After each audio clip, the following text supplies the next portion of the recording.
dear. slowly. Breathe. We started the Okay. call, Sonia, by talking about internet and how annoying it is, and then next minute, And the I universe provided. You are a manifesting queen. It's just they're oh, manifesting the wrong things. But good news is I tidied up my workflow folder whilst I was waiting, Ro. You'll be happy to oh, hear. very good, very good. I know, Mari, you need to invest in one of those ring lights. Can't see your Yeah, little face. sorry. Just I'm whenever like, there were I have to move a lot in 30 this something house. dollars, like 30 something dollars, and best investment I ever made. Apart from I moved into this house and I'm in front of a window, so I don't even need to use it anymore. Yeah, So even Yeah. facing a window is good. Yeah. correct. Not with Well, it's just where the desk is, and Yeah, then I like have to move.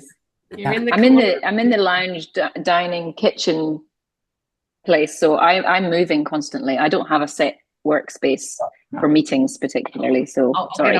I'll get off your case. You organised. I think it's fine, Yeah. Mari. I can see you fine. I don't like the ring lights. Joanne and Sonia and I will have light Glasses. circles in Oh our yeah, glasses. yeah, I You do. When I guys will put be my fine. glasses on. So it Yeah. depends on what lens you have in the glasses, but yes, Yeah. most often you see this lovely circle Yeah. within a circle. Yeah. And then everyone goes, "Is that where you got the owl from in our lotter?" Because I have little owl, like little circles, like an owl. Anyway, let's get stuck into it. Let's not dilly-dally anymore. 20 minutes of my life I'm never going to get back again. So I have some celebrations because I feel like this week's been like a real breakthrough week for some people. I know, Karen, we mentioned last week, Karen Thorley, you cloned your freebie funnel. Yeah. And then in the week, you've also cloned your form Yeah. and And my cloned email. your automation and re-customized all your new automations for a Christmas freebie. So congratulations, because I know that when you do your first one, even when you do your second and third and forever, like they're a pain in the ass if you miss a step, it doesn't work, and you know URLs don't click and blah blah blah blah blah. That's one celebration. Second celebration is Sonia. My God, she's on fire. So Sonia and I had a session last week, and the juices got flowing. So on Voxer, I have had like an interlude of Sonia's life over the last. She has been creating like a mofo, and has created all of this phenomenal branding, like just the most gorgeous designs. They could be a Camilla caftan, as far as I'm concerned. I keep looking at them, going, I can see where your inspiration's from. But the ideas that are coming out of you is fabulous. We're definitely making sure that we stay grounded and come back to, okay, lead generation and making money is we don't make money creating designs. We've got to kind of monetize the things that we do. So got a round of applause there from Joe. And Mari finished her website. Can I say that? Yeah. Is it I think finished? there's a whole heap of challenges going on. One little thing just needs to be done. But yeah, it's pretty much done. And I just been sitting on this for forever. Like really, Ro, when did you start telling me to do this? Yeah. Well, I think a website's it is, everyone underestimates how big a task it is. Oh, it's a lot. And the other Karen Dawn, also launched her website this week. So I feel like you're all kind of in the same timing, in that it just takes time to pull that together. So it's those. I think when it comes to a website, it's really pretty much a facet of all of you coming together into one place and being, presented on the page. And I think if you avoid doing a website in the beginning, or not avoid, but you choose not to do a website, and you start on funnels and you start on things that bring leads in, which is, I think, the focus that you need to have. When it comes to your website, you kind of then pulling all those pieces and putting them in an artwork together. So it does get a slight little bit of rework that has to happen, because sometimes funnels serve a purpose. They're linear, so they take people through a linear journey, whereas websites are quite broad and they take people on an exploratory, kind of feeler's journey. And so sometimes a funnel is the most appropriate thing. However, with some of the websites that I've done, I've moved funnels over into the website layout, which takes them away from being a linear journey, if that makes sense, and take, you know, from step 1 to step 2 to step 3 into people can kind of choose their own adventure on different pages within your site. And one other thing, Mari has launched her free community. I don't know if you've made it Go Collabed public yet. I did. I just clicked the button and went, oh, well, let's go. You clicked the button. Before you told me that the video, I forgot to edit the video, and there's me getting up and turning off. I was like, oh, that was so I had to go and re-edit it, repost it, and I was like, anyway. So let me share this with everybody. Oh, please don't do that. Oh, yeah. I won't play the video for you. I've edited it. It's okay. Mari. I fixed it. Okay, so this is what we're talking about when Mari's saying editing your. So late last month, they launched within the communities an about page. And an about page is basically, it's almost like a sales page that you have the opportunity to showcase what's inside, like behind the payment gateway, or the paywall, we call it in tech land. So people come to a door to join the group and to see what's on the other side. They have apprehension. They're not sure whether this is for them. It's another thing they're logging into. It's another thing they want to participate. Even if it's free, we still call it a paywall. They're exchanging either their time or their email address and their time to invest in joining your community. So it's still a sales process that you need to consider building that value to help them to make that decision to join your community. So in this about page, you have the opportunity to embed a video. You also have an opportunity to embed images or things that people can read, because they're not always in a place where they can play a video. So having something, I've created a template, which I shared with Mari. I'm in the process of actually putting that into a nice, easy to consume module. I'm like a little duck. My legs are going a million miles. I'm trying to stay cool on the top. But there's lots of things that are happening behind the scenes of helping to build communities, because I feel like all of you are at this gateway of either refining the current communities that you have or building or starting a community from scratch. So doing that is a kind of chunk of work that needs to get done. There's lots of graphics that need to be created, and getting the graphic sizes and getting all of that in, you know, an easy format is what I'm going to try and attempt to do for you. So that template that you gave me on Canva is a template for the size of the image that could go right there. Correct. And it's also got, of course, I'm not going to be logged in because I've shut my computer down. It's also got some layouts. So I haven't got there yet, but I will look at it now. Like row your boat. Hang on. I'm going faster than my computer can keep up with for once. Yeah, so it's a template that you can bring into your Canva account, and it's an about page template. So it kind of gives you some templates to plan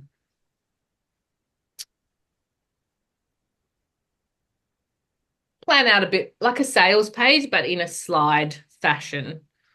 So what do you think should go on there? Like, what would people put in a static image rather than a video? Okay, so on here's that about page. What does everybody want to see? Since we spoke the other day, thank you pages or about pages have just been everybody's I'm taking notice of. Come on. Is Colab down at the moment? I just uninstalled the app and then re-put it on my phone. because I was going to go into Mari's thing. And it just goes, oh no, error, oh no. And it just keeps flashing at me. But I've uninstalled it and reinstalled it. So is anyone else able to get into Colab on their phone? Let me just check. Or maybe I need to look on my computer. Is it a separate app, is it? Yeah, Yes. so Go Colab, they have No, mine's fine, called Karen. Colab, This is and fine. it's by Lead Connector. So it's by the same app that you use to log into your high level or our Lotta software. There is a Colab, and I think they've just renamed it, and they've probably That's- pointed the domains and bits and How do you pieces. spell it? Do you remember? GOKOLLAB. Okay. Go Colab. Yeah. Mine's fine, Karen. Sorry to tell you. Oh, there it is. Right. I can get in. Right. So something's wrong with mine somehow. It's just like 404 error, 404. Oh, Gonna get it up on my computer, see if it works. Oh, my computer is seriously having a mare. having a bad day. Maybe it needs a day off. So I found on school, I join communities, and usually I'll stay in them for a period of time, go through all the stuff that I can consume without getting overwhelmed, and then I usually leave. And one of the communities that I pay, and I've never left because it's $8 a month, and I've shared so much out of that community with people. I know I shared with you, Sonia. This woman creates the most phenomenal templates for things, and just makes life so easy for digital creators. And so I've always stayed in her community regardless. And it's now, I think, $49 for everybody else, and I pay $8. So it's just a no-brainer to stay in there. I'm telling you that story because that's a really good story to remember when you're building communities, of having that price rise and then people stay for not wanting to leave and pay extra. So it's now $99 a month. Okay, so That's awesome. 99. It went from $8 to 99. yeah, and now Holy there's a crap. wait list, and she only lets people in once a month. I think So I'm in her. She's very good. She's amazing, and she's won the school games. She's 2.7 thousand members at, let's even say if it was $8, she's killing it, absolutely. And she has another membership that's $997 a month as well, but she doesn't have Holy a free crap. community. She runs Facebook ads into this paid community. Hmm. Anyway,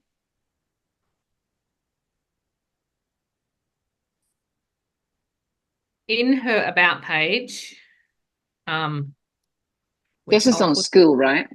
this one's Yeah. on school. Yeah. There's not a lot of great examples on Go Colab yet, because Mm. school's been around and had the discovery for a lot longer and had the about page for a lot longer. But it's a great example of, she basically takes you via video inside to her portal and shows you what you get. So Mhm. she, Oh, that's a good idea. yeah, she's building value in showing you, you know, like what's behind the curtain that you're going to enter into. And so it's just that when you see something that you want, that makes you overcome the objection of giving your email address to get inside. And so any of you that are creating freebies that are going to be lead generators to your community, I would suggest that you then translate that freebie into a mini course. So having the freebie as a PDF that somebody can download, but then giving them extra value of you taking them through the steps of that. And it's great if you're in the video in those steps as well, because without you actually having to show up and meet this person in person, you're building rapport and relationship in videos. So is she just doing a Loom or something, like a screen That is a share? How Loom. is she doing that? Yeah, it's a Loom. It's actually a video. If I on Hi, On- this is Grow with Evelyn, a community with over 2,700. I can play it. I can't I'll see. put the link to the community. So I do something similar. Yeah. I do it for a social organic post as well. So I've got a Mac, so I can do a screen record where it doesn't have my face there. So in Canva, I've now got a template that it has the computer, and I'm showing inside the program, and then sitting beside it, I film myself on my phone Oh. about the video, and I get huge engagement for that. So you can see me on a phone sitting beside the screen, and I'm making sure I point the right direction. So, now I'm going to show you this, now I'm going to show you that. So I'm actually talking to the phone. So you do 2 videos. And that, which video is it, the one that you're sharing? I don't get it. so I do a screen record of my program, like this lady's done, and I don't talk to it. I just go through all the elements of it that I want to show. I put it into Canva and put it into a template that you can mock it up onto a computer screen. Right. And then I record myself on my phone watching what I've done on the screen, and I talk to it. Then I upload that video into Canva, and there's 2 videos on the screen. So Can you do that? 2 videos running side by side? And so it's just a different way of doing it. And I've done it a few times. I get huge engagement from that. That's hurting my brain. I love it. Because I imagine the screen share that you've got on your computer is muted. Correct. So it's yes. showing no talking. the role, and then you're speaking to it. And then I'm talking to it. I love it. Making sure I point the right way. And if I don't, I just go, oh, damn it. So I make fun of myself. I don't re-record it. I just say, sorry, I'm pointing at the wrong direction. So is the camera one, are you have you got the camera set up in front of you, or is it behind you looking at what you're seeing on the screen? So what I've got is I talk directly to my mobile, which is sitting, so you can see me on the screen here. My mobile sits on a stand every day right next to my computer screen. So I can see out of my peripheral viewing of what I'm looking at on my screen, because I play the video of what I've just recorded, and I speak to my phone directly looking at my phone. But if I'm saying, oh, now I'm going to, what's it say? Live Zoom mentoring, I'd say, oh, now we're coming to live mentoring, Zoom, what's it say? Zoom meeting. And I speak about that element on the video. What I might do is I'll go grab one of the posts. You're welcome to share screen if you've got like even the Canva layout of what that looks like. I think sometimes visually. I'll go grab that for you. I think visually sometimes when we just create something that it's just different. Like, it's hard to explain, but when you see it visually, you'll be like, oh, it's 2 elements. It's 2 videos. I'll just go and find it. While you're doing that, I'll just continue through this about page. So she's got 2 videos, and I've sent you the link so you can have a look. She's got evidence. So why listen to her? Like, she has this many subscribers, she has this many customers, she's doing this much revenue. So it gets your attention and builds that authority that she is somebody you might want to listen to, because she's kind of doing pretty well at what she's doing. And she's done this from the beginning. I remember having her when she had like 500,000 in her revenue. And I followed her for a really long time. And to me, she's just been very, very transparent the entire journey. And she's always shown her numbers. She's always shown her screen and I think this is nice when we've all had the wool pulled over our eyes of somebody that can actually talk the talk and tell you how amazing they are, but they don't have the substance behind. That may be slightly tainted. They don't have the substance behind what they're saying. I've followed people and kind of been allured and persuaded by the bright shiny object, yet behind the scenes. Once again, customer testimonials, they always say it's great to have screen grabs and not actually retype your customer testimonials. Not always easy to get, but if you don't have a little folder where you're taking screen grabs of any testimonials that your clients give you over time, start that today. And just whenever somebody gives you some feedback, do a screenshot, drag it into that folder and start to build this, because this is gold. When it comes to somebody making a decision to join you, they want to see that it's working for other people. And then the last piece is her ads account. So all of the stuff that she's providing as evidence kind of can't be fudged to a degree. So this shows you that she has spent £1.5 million on ads. To me, if somebody's spending that amount of money, they're generally making a good, decent return. Her ROAS is return on investment is up there. And that's how she's built her community. And that's what she is. That's her specialty, is to be an ads person. So she doesn't do socials. She doesn't talk about presenting herself. She does a bit of YouTube and does a bit of like how to set up a YouTube channel and stuff like that. But her main focus is running ads. Over to you, Jo. You're muted. Sorry, I'm coughing up a lung, so apologies for could I have sharing? Well, I've popped the link in there, but if you could give me sharing and then I can play it on my camera. Thank you. Share that. So it's this one that I'm talking about. So if I play this, let's see if it... Joanne Brooks. I thought I would showcase you the virtual trade show that Women's Network Australia are promoting, and your opportunity to grab a booth or even to attend as a guest. So let's go and have a look. So you can see we've arrived at the auditorium. It's not fully done yet. So we're going to dive into my site. You don't have to listen to the whole thing. My booth. If you get us... Let me share with you. Yeah, that's a good gist though. And so you've done a screen recording of your computer, and then you've done a live recording. The other alternative, if you don't want to get that tech savvy, is Loom. It's free up to 5 minutes. If you pay, you can have unlimited. But Loom is something amazing to get your hands on and get your head around, because just the amount of times I record a Loom to explain something, because you've got that visual element. If you're doing stuff that is on a computer, it's handled. Digital growth. Is that you? Yep. Well, I'm part of it. Yeah. Who runs that? Is that Michelle O'Neill from the US? That's right. Mm. She's got a massive community. She's got 43,000 in school on that.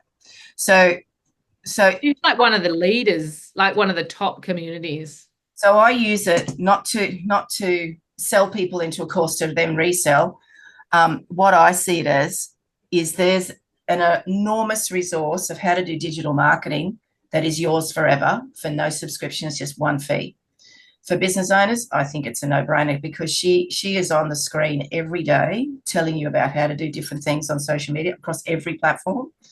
And you can get it anything from $100 US to $900 US, depending on what level you want. But like, I know ladies who spend $10,000 for a 4-month course, don't finish it, and have to pay again. And they have. Mm. And haven't been happy with it. I'm like, oh my God. So true. I think we all do that with courses sometimes. We pay for it and never do it. Yeah. And I think that the reality is that the urgency for consuming something has to be there. Like, you have to need it in that moment. Like, I think we elude ourselves with I'm just going to consume this for, shits and giggles. Like, we don't. We go, we want to consume this because we want to do that particular thing. So knowing that you have a resource or have somewhere that you can go to. She started with MRR. So she was one of the kind of starters with the Roadmap to Riches, which I know a couple of you have got. Yeah. And she started this community, and then she pivoted off selling that as a base product, as like, here's an opportunity for you to get up and running in a digital business straight away. And then she pivoted into providing all of these additional resources, because even the Roadmap to Riches guys that created it, they've had to remodel their business because it was a fantastic offer for anyone who purchased it. But for them, they were left holding a massive community space with their hands tied, because they weren't really allowed or they had kind of promised to not sell to them. Yes. There was all these questions and all this support that needed the infrastructure to support. And so the likes of Michelle and other people that have built really solid businesses out of the MRR product have provided this community base where it's like, if you buy an MRR product, you get into this community for free. If you buy something else, you get into this community free. And then they've just built this massive fish pond that they can go fishing in and launch anything that they ever want into this hungry community that already knows them, likes them, and trusts them. Yes. Yeah. And is ready, to take the next step when they're ready. So I like, the digital growth community, because if I need to, how do I do that in TikTok, or how do I do that in this? There's a lesson. And it's mine forever. It will never go away. And it cost me $900 US. A massive resource on digital. And she's updating it every single day. Yeah. And look, I think with anything, there's a risk that you buy into something like that and they disappear because it's too hard for them. Not all people that create amazing resources like that. Leonie, you introduced me to Leonie.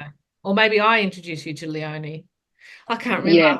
But she has introduced me to her. Massive resource, and it's $99 a month, and the amount of courses in there is overwhelming for me. I just go in there and I don't know what to do. But it's kind of like you just have to do one and you've justified the spend for the year. But I think in reflection of that discussion, when we experience things ourselves, these are things that we want to have as our values when we're creating our own communities, is having this insane level of value that people just wouldn't even consider leaving because they don't have to do much to get a return on it. And knowing that there's levels. So if somebody is in that base community, that's just stage number one. If they want to work with you one-on-one, of course that's going to be more expensive. Or if they want to join your business or do something that is more investment, then they can, by choice, kind of not leave that community, but come out of that community into a higher paid community. But there's a lot of people that are, Fran is another one that I follow, and she has a massive community. She started MRR and now she has a white label of high level. Yep. And to me, my ultimate goal is that I have some, MRR courses within high level, so that when people sign up, they've got courses ready to go that they can sell. And how I do that, I haven't quite got to, but I think they're the things that, if we create communities that have really juicy resources inside behind that paywall, it's really easy to get people to come in, and then we just work on our conversion strategy once they're in the group of how we get them to the paid level. I know Mari is probably the most advanced in the group of having that. So she has the free group, and from that free group, she runs masterclasses, presentations at fitness studios and gyms around Australia. And that free group is her fish pond to then pull people into either a $97 a month do-it-yourself or a $199 where she works with them and takes them through a course of how to become a menopause expert as a personal trainer. So it's a bit of structure to set up. But like you said, way back, I didn't start with this. You start with the funnel and the free group on Facebook and a couple of lead magnets, and then the mini course, and then the big course, and then you tweak it and learn it and grow it. And so at this stage, it wasn't massive to consider adding the community because all the other bits before it were there. My problem was that I pivoted within my client focus last year. So I could have been a lot further ahead if I'd stuck with working with women in menopause. But I stopped doing that, kind of stopped. and went sideways and went, oh, I need to be working with fitness professionals in the education space. So I had to rejig everything. So Yeah, I'm different still at target market. ground zero, but this infrastructure was there. I could just tweak the course and tweak this. And yeah, I have to build a community from scratch, but it's the concept is there, but you have to start with the nuts and bolts first. And like I said, pulling it all together. Quite honestly, you know, that other community that is for people with menopause, like you could have a community for people with menopause that is, you know, one that you're teaching your students can utilize or set up that sort of structure, like helping others to set up that same thing that you've done. It's kind of good that you've done it, because you're speaking from firsthand of that's where you started before you became fitness professional focused. Yeah.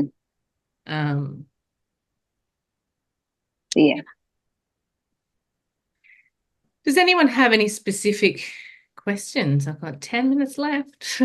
We can go over today because I do, if I could, please. Yes. Is it possible? I know people through various courses, I've received a Go High Level URL template. I've put it in my URL and just arrives. Can I do that?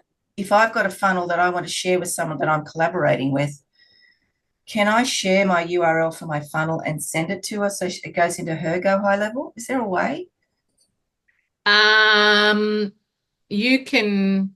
Or do I have to turn it into a template? You can there's a share link on when you build a funnel. I'm not sure if this is what you mean, but when you build a funnel, like you have all the pieces of the funnel set up, top right-hand corner, there's a share link. Yep. If you give her that code and she goes into her Go High Level, she can copy that in. That's what I want. Cool. Yeah. I have, I lock the ones that I design that are just for our Lotta users, but you can, if you're building. This is a collaboration that I'm doing with someone from the US. So she's going to promote the exact same, doing a panel event of coaches. So I'm going to promote in Australia. She's going to promote to her audience. I went, well, why would you recreate the whole thing? I'll just. Yeah. And the other. So it's like an affiliate. It's like an affiliate type thing. It's no. So that means that she would collect her own database and Jo would collect her database, and they would have to have their own communication that goes out after that form, which you can clone the email, the automations and everything. If it was an affiliate, it would mean that all of the leads went into Jo's database. You can still have them so that they go into your database. So an example for you, Mari, would be you can have an affiliate funnel that anybody that doesn't have a funnel yet that you're teaching your blueprint to can use your funnel, and one of the fields might be who referred you. And so they would put in Karen as an example. Like Karen was the person who gave her the funnel. And then that could trigger you adding a tag or adding a custom field in the database, so that when Karen gets on her feet and she wants to have her own system and she is ready to do that step, you could pull out all of the people that have come into your funnel in a CSV file and hand them to her to upload into her own database. Just like that. Okay, maybe I don't need to ask that question right now. But ultimately you can, and this is, we've been, I've been in the network marketing industry, and I think I have these conversations all the time, because when you have team joining, they're not ready to invest in software and setting up all this tech and structure and whatever else. So having a Facebook group or having a group where they can all invite their people is a really great way to collaborate together until they get to a certain level in the business, and then they'll want to split off and have their own branded and their own direction, because we're all individual and we don't really like to fit into someone else's mold. So the same with a group. That's a lead magnet. So you could have a question when people come into the group, who referred you? And that can just be a piece of information that's stored against that client file that you can run a report on to segment those people. If that person ever wants to take those people and run it in their own community, they would stay in yours, but they could send an email to invite them to another community that they've created, if that was their choice. Does that kind of make sense? Mm. I have a question. Yes.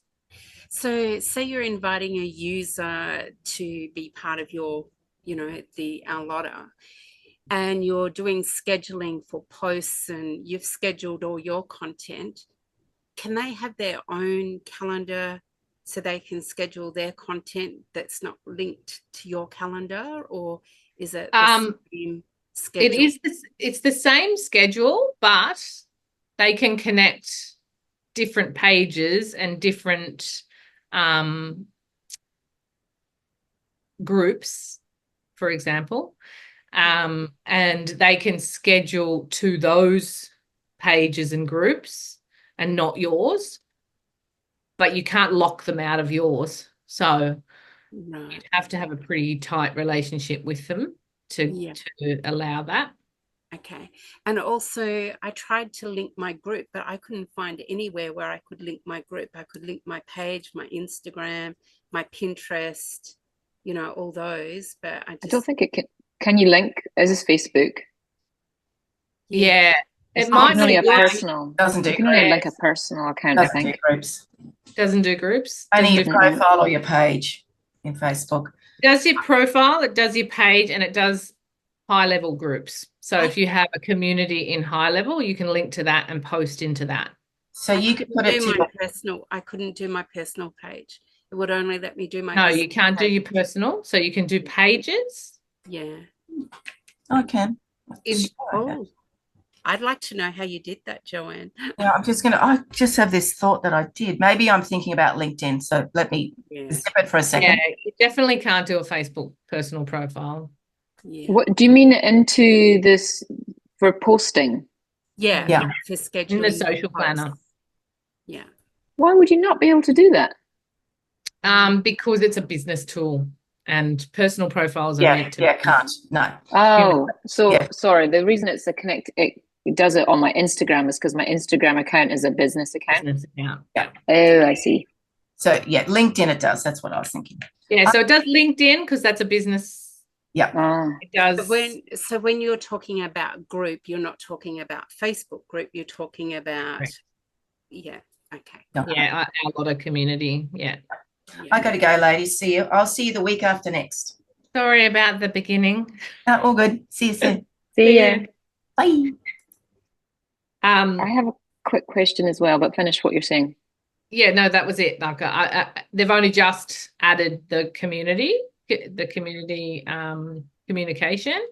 And the other thing that you can do when you have a community is you can do the @everyone, and whatever you put in that post gets sent in an email saying, hey, you have a post that so-and-so has in the community. So I feel really inspired to set up my community. How long is it going to take me? Like, I suppose that's like asking how long's a piece of string. Like, I will try and make it as easy as possible. I'm in the process. Another template that Evelyn put together was how to create a group in school. And I have taken that and done my own version for Mari will be hating me for this because she's done it the hard way with a little bit of my help, but I'm like I'm trying to make it as easy as possible because it's fiddly. It's fiddly. It's lots of little pieces that you've got to get the right sizes and whatnot. So I've got 2 things left to do. I need to record a video and I need to finish the templates that I have created, which will then enable you to put all the templates into Canva and design all the different elements. I do intend on recording a video for each because there's some little tips and tricks around them, but I can get it to you probably by the end of the week. And and you can flap your way through it and Voxer me if you need help. Yeah. Whilst I've got a couple of master classes coming up, one on the 1st and 2nd of December, and then another one on the 5th and 6th. And I thought it'd be really nice, because after our conversation and ads and everything, just going in and communities, and I'm just seeing ads everywhere on my feed, and I'm thinking, no, I just really want to get out of that environment and just be off, doing that. So yeah. And I think with communities, like if the masterclass is inside a door, like you come into a community, there's so much more value that only 20-30% of people will actually show up and watch the masterclass or live. And so then there's an opportunity for another 20 or 30% that will come in and consume it afterwards.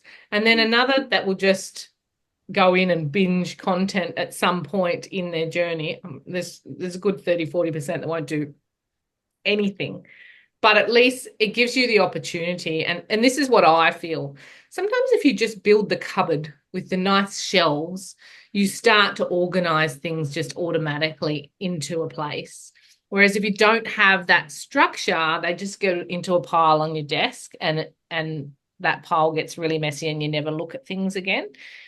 So because communities are kind of married in with courses, the courses are, and I was having this conversation with Mari going, we've got to shift our mindset from selling a course or offering courses as a separate entity, which you can do, but when they're within a community, it's almost like it's part of the community. There's the discussion element, there's the gamification of engagement in that discussion element, and the live components of live calls and live webinars and events that they can get value from.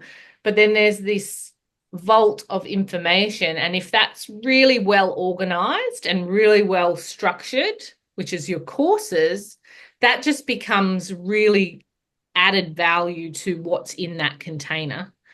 Whether it's free or not, the free, it's definitely weighted to take them on a journey to the paid. Like, so it's always, and not in a way that you're going to feel like you're gypped because you've wasted all your time in this free community and all they've done is sell you into the paid. But it's, if you can do it well, it's like, well, we give you all the information in the free community, but in the paid community, we work one-on-one with you. Or like, so it's just that transition of, it's that you're not getting any less value, you're just getting us. And that's where the added value is. So you can self-pace till your heart's content in a community. Like, some people actually just give all their material away in the free community, and then the paid is with them. Others, it's like module 1 is in the free community, and then module 2, 3, 4, which they're left craving after module 1. Module 1 gets them on fire to want to do the next things. And to get the next things, it's behind that second paywall. Thank you. No worries. So the document that I'm putting together is 12 templates, and each of the templates, which some will be relevant for you and some you'll already know, like it's how to name your community and what to put in your community and all of that sort of stuff. But one of them I have actually mapped out as a resource document to build out your courses. Mari will know this experience. When you're building a course, you've got videos, you've got pre-edited videos, then you've got after edited videos, you've got your PDFs that you want to attach, you've got your slide notes, and it just becomes a dog's breakfast. So I'm just creating one document where you can actually keep all of that and know, am I doing face to camera? Am I doing a Loom share? How am I actually, what am I putting in this lesson? and then there's one document that it all sits in. And the reason that I get you into practice of keeping organized like that is then when you have a VA and you can afford a VA, that's a really shareable document for them to have access to and just go through and actually load all of that stuff into your lessons in the future. Good idea that you know how to do it. Like, I think it's a painful exercise the first time round. Yeah. There's no doubt about it. Even me, I'm It is like, true. oh my God, like I really don't want to be doing this myself. But knowing how to do it makes it very easy for you to then, and I say, that saying monkey see, monkey do, monkey run. I don't know who I got that saying off, but you can sit with somebody and actually share screen and show them how to build the course. Then you can watch them build the course, and then you can let them run and build all your courses from that point forward. But there is a training component that a VA generally will need to help you and keep up with your creation. And it's forever changing. Like, courses, you're always adding things, tweaking things, changing a logo, changing the freaking name of the course. Why did I do that?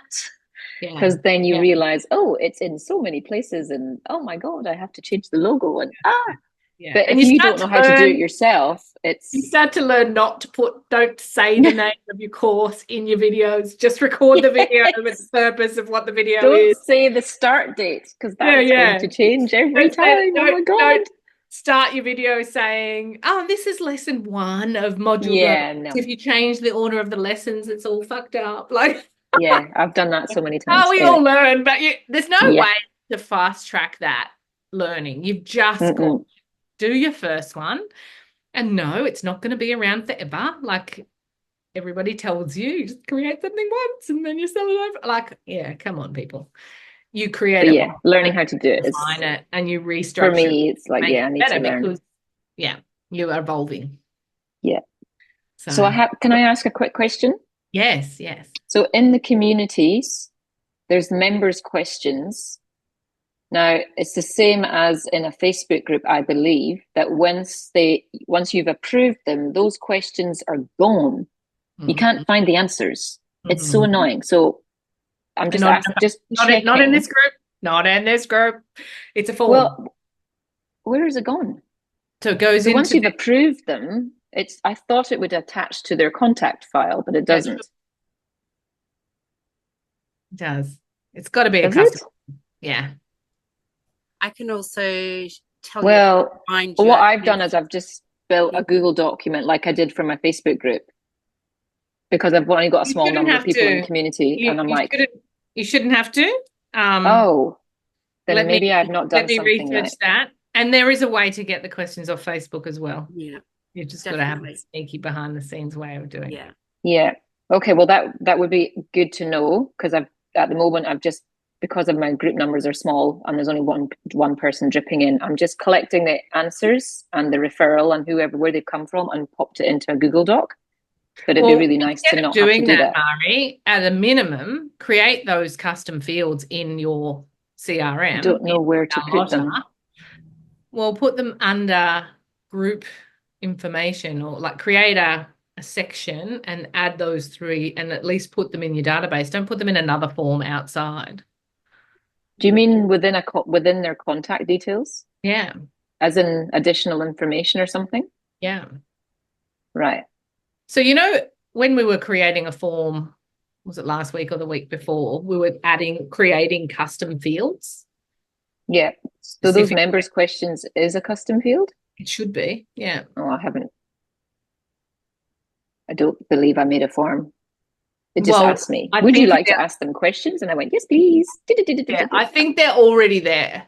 And if it's not feeding in, I'll be very, very surprised. And at a minimum, I would create those fields and manually put that information in as you onboard them. But I can't imagine that they are a database company. They're not going to collect information and not store it somewhere. Okay. Well, okay. That's once I finish my website, my next question is fixing whatever I've done for that free group. I don't know where the members' questions are going. If worst comes to worst, you can set up a Zap. Well, that basically take that information and put it into database fields. So, Zaps are probably going to blow your little brain because it's a piece of software that whatever information is coming in from high level in whatever place that you're collecting it can be sent to another piece of software. So when a customer books an appointment with me, I know it's a bit random, but I like Notion. So I zap them into a database in Notion where I manage all of the job details and tasks that I'm working on for a client. So there's a means to, if data is entered into a field in high level, 100% you can get that data put somewhere automatically. You shouldn't okay, have to great. manually. I'll just have to have a play. Fabulous. Thank you. Yeah, I'll have a look too. See what I can Great. find.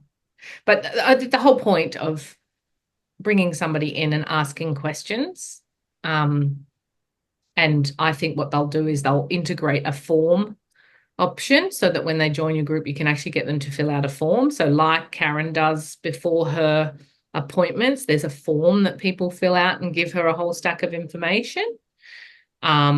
If you didn't know that, Sonia, you may not know that. When somebody makes a booking through our Lotta, you can add a form as they choose the time and day, and then they have to fill out a form, which might give you some information that as a stepping stone prior to a booking. You send out a form that they fill out once they say that they want to do an audit with you. All of that information that's entered into that form can then be utilized in automations or in, the database fields. So that's like the cream cheese of why you want a database and you want to keep all your data in one thing, because it's like a massive spreadsheet, but you can manipulate it. Mm.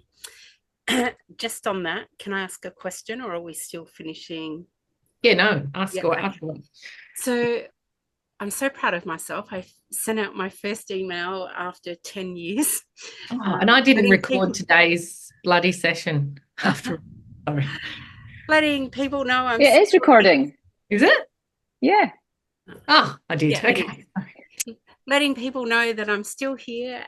My audience were photographer clients, So I'm just wondering, when I have done MailChimp years ago, like there's a survey that sort of shows you the open rate and who unsubscribed, and like, is there any of that information? Because I've not been able to see like the results of me sending that email out. And if you go under marketing, it have to be a campaign, because this was just sending a blanket email out, or is that a campaign? That everything is tracked. So if you go into marketing and go into the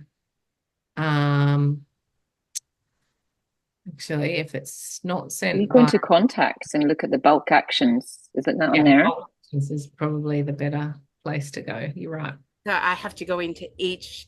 No. If you go into the contacts tab,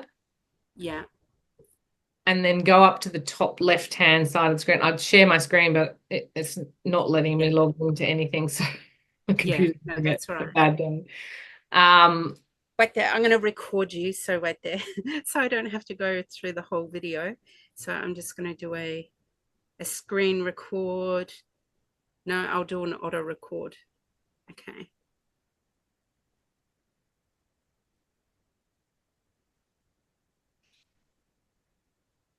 Okay, Rochelle, take it away. When you log in, when you go to our Lotta, on the left-hand side, you want to click on contacts.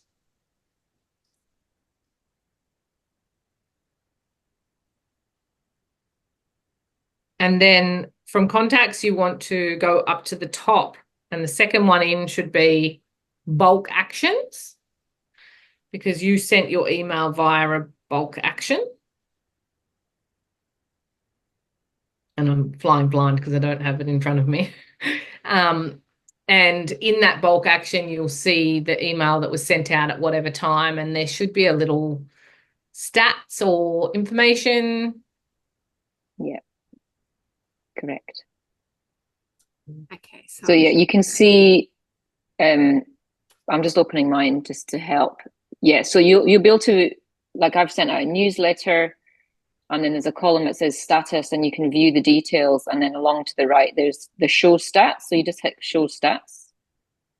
And that's exactly what you just wanted. I can see how many were attempted to send, how many sent, how many were skipped.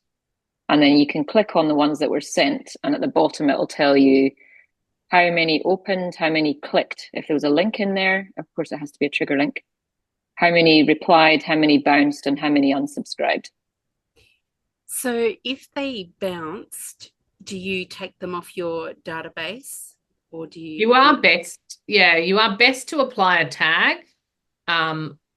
This is probably one of the basic automations that you should set up from right at the beginning, and that is if a client bounces, add a tag that says bounced, because if you keep sending emails to bouncing accounts, you will get shut down. Like you will get to a point where you can't send anymore. Right.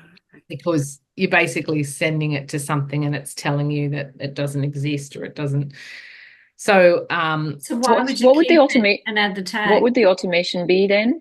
What's the trigger for that automation to add a tag? If an email bounce, yeah, then a tag that is email bounced. And you know how I've shown you, Murray, how to create a clean list? Yeah, I've got that, but I've only got that for those who unsubscribed. Clients who have bounce tags. I haven't got it for bounced. And then you would only send to that list of people. Okay.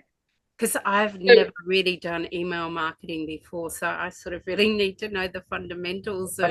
Yeah. Yeah. So step number one is we need to set up an automation that will apply the bounce tag to clients that bounce. If they bounce once or twice, like people's email, if they're full or whatever, there's 1,000 reasons why people's emails bounce.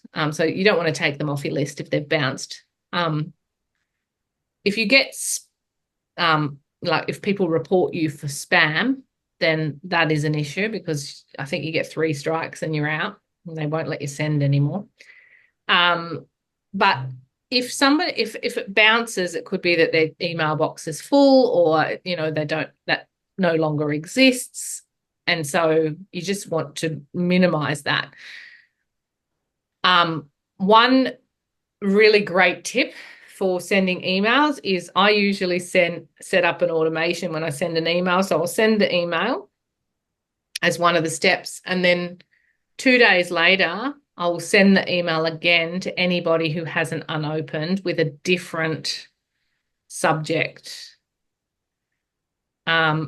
It's just a way to try and get more people to open your emails, because sometimes it just gets lost in their inbox.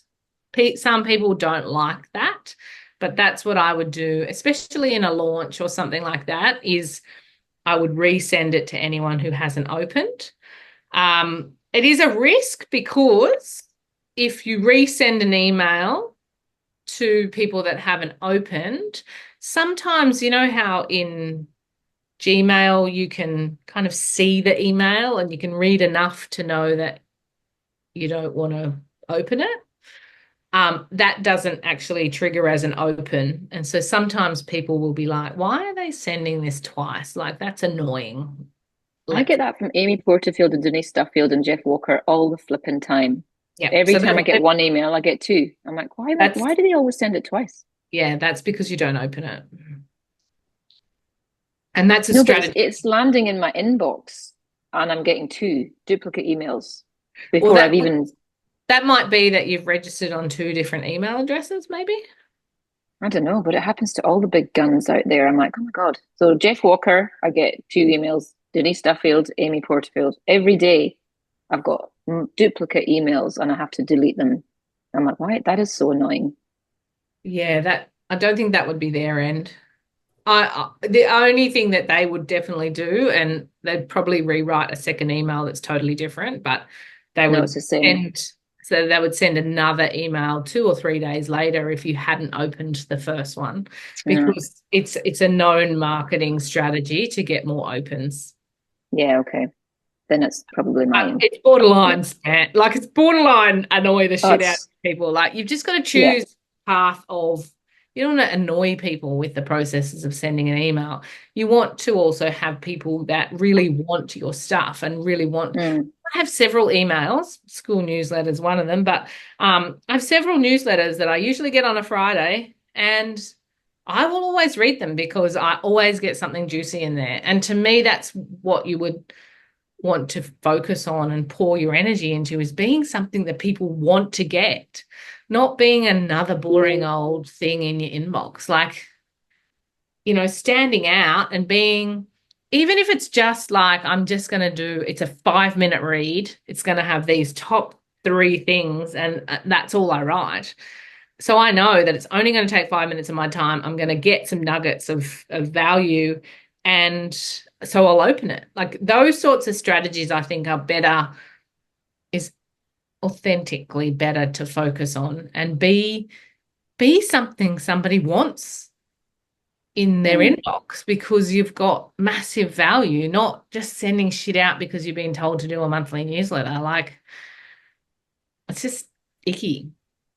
And I think if you're running communities and you're providing a lot of content that's going out to the world and probably not being seen. So repurposing that in an email newsletter once a month or once a week or whatever, like, all you're doing is just driving traffic to the same thing that you've already put energy and put out to the world on Instagram, or you've already put energy in a Facebook group or somewhere. So using that same energy that you've already created something with, and just driving newsletter people to it. So they're sitting at their computer and they're reading their emails, and that you're pointing them to the same stuff that you created that they may have missed.